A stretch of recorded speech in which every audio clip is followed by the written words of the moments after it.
Health Boss. Now, if you didn't know, the planet is on fire. Whether this is man-made or Mother Nature sounding off the alarm, it's time we wake up and it's time we start taking steps.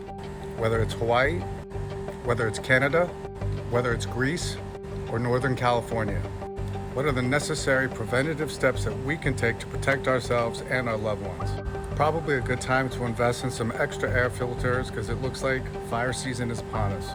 Some of you might want to invest in what's called an ozone air purifier.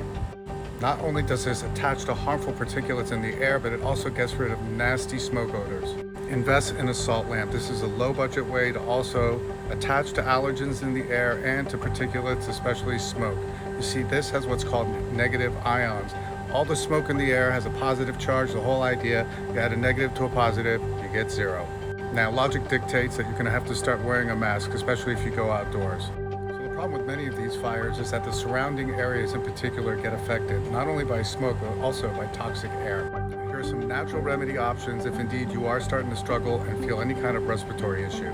Okay, here are some low budget recommendations and remedies that you can get at your local grocery store. Number one, ginger root. Make a tea out of this. This is going to help your lungs. Number two, onions. Literally, start to eat more onions. This is going to actually help to get rid of excessive mucus, and it's going to act as a natural antibiotic. Watercress is an excellent natural way to get rid of phlegm and to help a cough. Make some tea with a handful of oregano, or you can do the same with a handful of thyme. Now, when it comes to natural remedies that are maybe harder to find, the next go-to is wild cherry bark. You can drink this as a tea or take the extract. It has a unique ability to really dry out excessive mucus, and it helps to put a lid out on that cough. Next, you want Iris sea moss. All you need is 1 tablespoon of the gel twice a day. This has potassium chloride, which also helps to dissolve excessive mucus on contact. Mullein leaf extract, 1 milliliter, is also excellent to help deal with a coughing fit or any kind of respiratory crisis. Next, you want to explore black seed oil, half a teaspoon twice a day.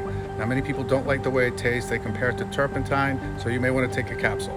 Eye Bright, ordinarily used for eyes and allergies, is also excellent for respiratory problems. And next, you want to get oregano oil, cold pressed oregano oil. This stuff is some of the strongest, and to me, it's one of the best ways to deal with any kind of respiratory crisis. Second best to that would be thyme extract, which is also just as strong because it has the same anti-inflammatory, antibacterial, antifungal, antimicrobial properties. So also start to explore ways to detoxify your body. If you have access to a sauna, it's a great way to do so. So another factor to consider if indeed you are near a fire is the toxic chemicals that you may be potentially inhaling. Now, what's happening is when you do inhale those particles, not only do they go into your bloodstream, they also go into your lungs. One good way to get rid of this is with something called binders. My first go-to is something called activated charcoal.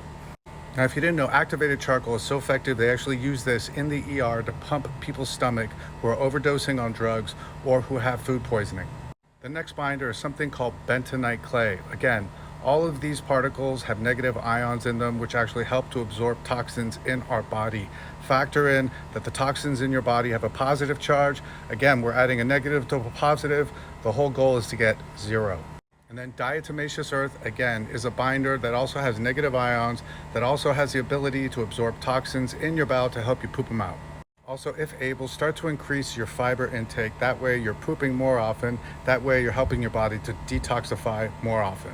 Last but not least, it's excellent to exercise because indeed you want to sweat out those toxins. You just want to make sure you do it indoor right now so you can stay away from whatever potential fires may be out there wherever you are.